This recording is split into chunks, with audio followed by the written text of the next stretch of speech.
Assalamualaikum warahmatullahi wabarakatuh. Kami dari kelompok 4 akan memaparkan materi tentang hakikat hukum internasional. Oke, check this out.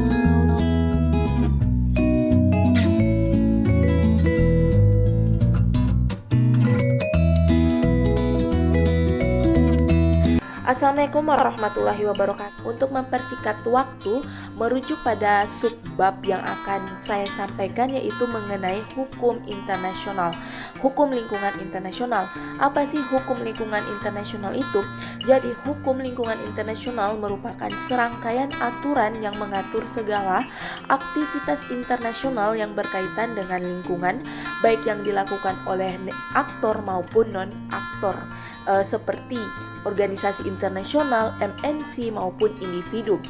Di samping itu, isu lingkungan merupakan bagian yang disorot dalam hal ini. Lingkungan merupakan tempat makhluk hidup menjalankan hidupnya dan melakukan interaksi kehidupan. Sebelum diadakan konferensi di Stockholm pada tahun 1972, isu lingkungan ini belum dijadikan sebagai isu global yang terdapat aturan mengenai hal tersebut. Jadi sebatas isu nasional yang diatur oleh hukum nasional yang berlaku di negara tersebut. Namun setelah diadakan konferensi tersebut dan juga disahkan oleh Declaration on Human Environment serta dibentuknya United Nations and Environment Program oleh PBB atau Perserikatan Bangsa-Bangsa dalam konferensi tersebut, sehingga isu-isu lingkungan mulai dikenal oleh masyarakat. Maksudnya di sini adalah masyarakat global. Dan selanjutnya setelah diadakan konferensi tersebut, pada tahun 1985 masyarakat global itu mulai mengetahui mengenai hukum lingkungan internasional serta mengetahui adanya tujuan adanya hukum ini, yang mana tujuan tersebut yaitu untuk menjaga dan melestarikan lingkungan agar tetap terjaga dengan baik di masa yang akan mendatang. Baik, saya lanjutkan. Terdapat 3 asas dalam hukum internasional. Yang pertama ada asas teritorial. Asas ini berdasarkan dengan kekuasaan sebuah negara atas wilayahnya sendiri. Jadi makhluk hidup yang ada di dalam wilayah tersebut, wilayah negaranya tersebut mempunyai hak dan kewajiban dalam melaksanakan hukum yang berlaku di negaranya. Yang kedua ada asas kebangsaan.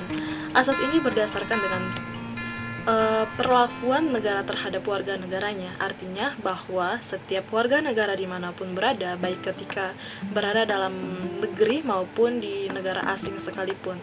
Yang terakhir atau yang ketiga ada asas kepentingan umum. Asas ini berdasarkan dengan tanggung jawab negara dalam melindungi maupun mengatur segala kepentingan dalam kehidupan masyarakatnya. Ada 2 bentuk dari hukum internasional. Yang pertama, hukum internasional regional biasanya hanya berlaku pada daerah di mana hukum tersebut berlaku. Hukum ini muncul akibat kebiasaan pada negara tersebut. Jadi tidak heran jika beberapa hukum ini ada yang tidak berlaku di negara lain kecuali jika hukum tersebut disepakati untuk ditaati dan digunakan oleh negara lainnya. Kemudian yang kedua, hukum internasional khusus.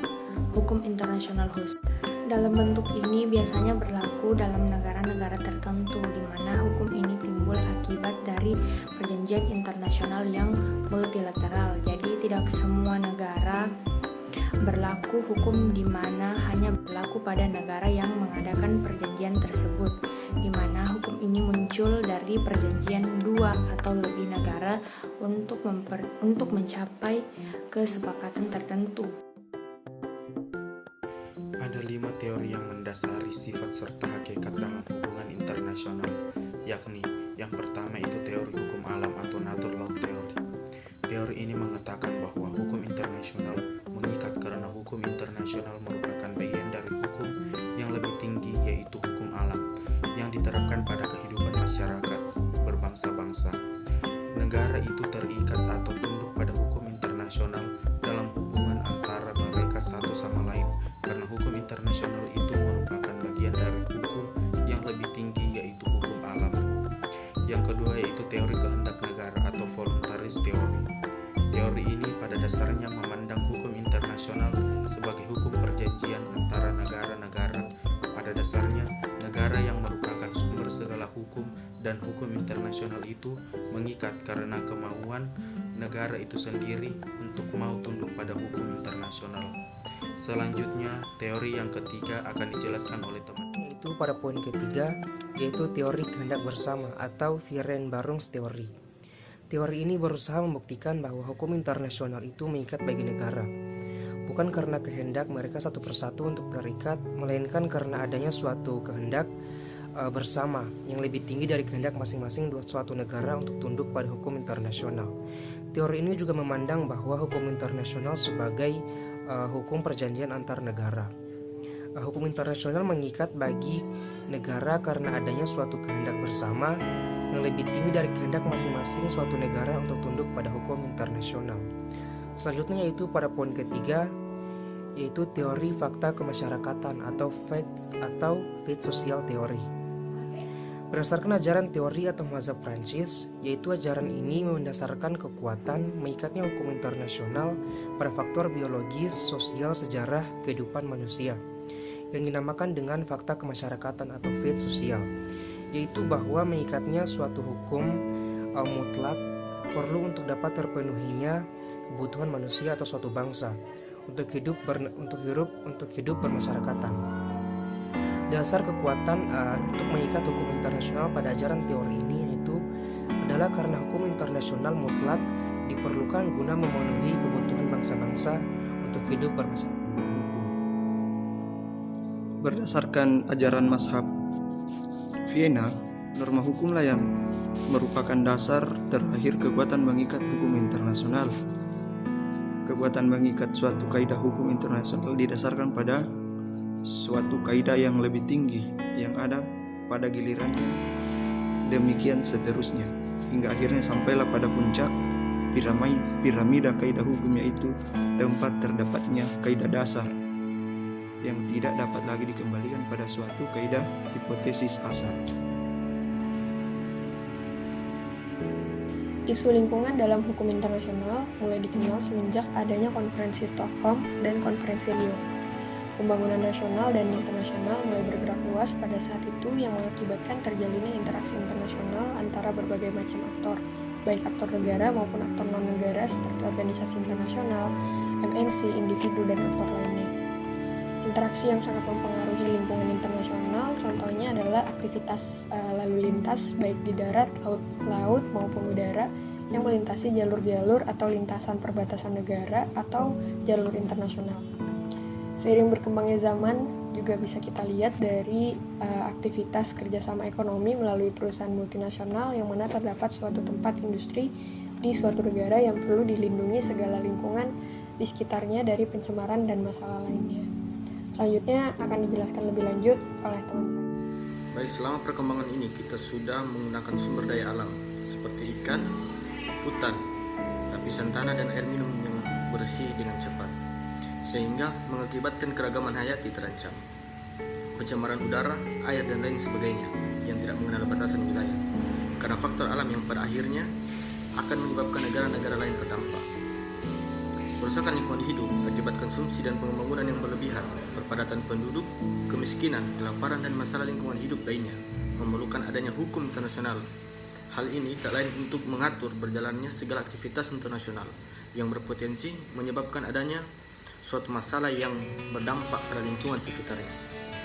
Maka dari itu, selain tujuan lainnya adalah menghilangkan kemiskinan, memperbaiki keadaan, kebudayaan, sosial, dan ekonomi, sambil melestarikan keragaman hayati dan lingkungan.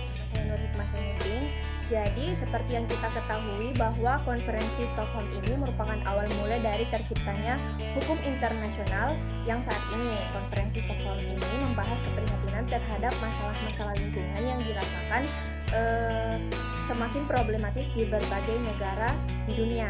Di lain pihak, terdapat sejumlah di berbagai negara menderita kemiskinan dan keterbelakangan sehingga mempengaruhi lingkungan hidupnya. Pertemuan itu menghasilkan sebuah deklarasi yang ditetapkan oleh PBB yang dinamakan Deklarasi Stockholm 1972 yang mengandung 26 prinsip atau kaidah atau kategori topik utama. yakni HAM, pengelolaan SDM, hubungan antar pembangunan dan lingkungan, kebijakan perencanaan pembangunan dan demografi, ilmu pengetahuan dan teknologi, standar lingkungan dan semangat kerja sama antar negara, dan yang terakhir ancaman senjata nuklir terhadap lingkungan.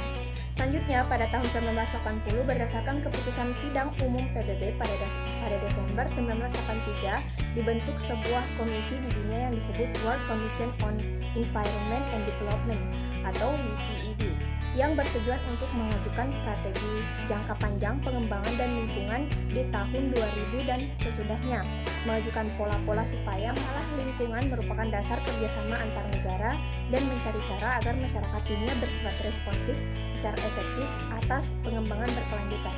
Seperti halnya hak asasi manusia, salah satu kelemahan hukum lingkungan hidup internasional adalah bahwa hukum tidak dapat diterapkan apabila tidak disahkan oleh negaranya sendiri dalam undang-undang negara yang berlaku di negara tersebut. Jadi, perlu adanya penerapan atau penyesuaian ke dalam hukum nasional berdasarkan pada hukum internasional yang sudah diterapkan.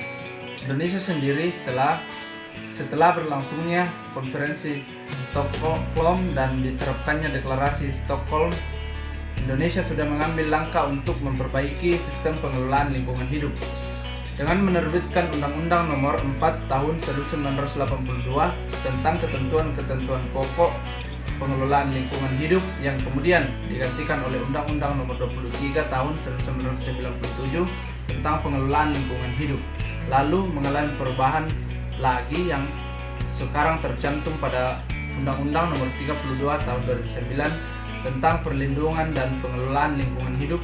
Pada dasarnya, undang-undang tersebut memuat konsep-konsep dan prinsip-prinsip yang sama dengan deklarasi Stockholm 1972. Misalnya, kewenangan dalam pengelolaan lingkungan hidup, otonomi daerah, penegakan hukum, dan konsep lainnya. Atas dasar tersebut, maka dapat dikatakan bahwa Indonesia telah menerapkan asas yang tercantum dalam deklarasi Stockholm 1972.